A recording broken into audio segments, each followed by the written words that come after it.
এই ডুবাইৰ পাৰ্কিং চিষ্টেমটো চাব হা, সেইটো কথা এবাৰ বুজাই কৈ দিওঁ আৰু গীতিকা বাই কৈ দিব।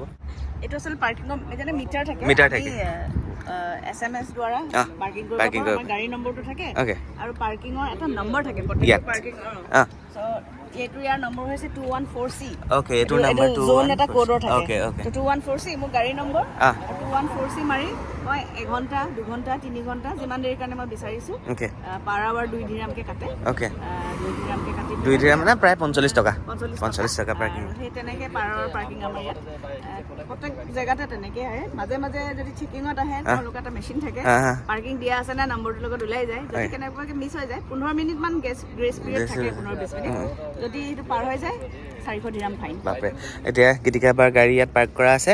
এইটো পাৰ্কিঙৰ মেচিন আৰু এইফালে আহি গ'ল কনফাৰ্মেশ্যন। এনেকৈ পাৰ্কিঙৰ চিষ্টেম কৰিছে। চব গাড়ী পাৰ্ক হৈ আছে। চলো।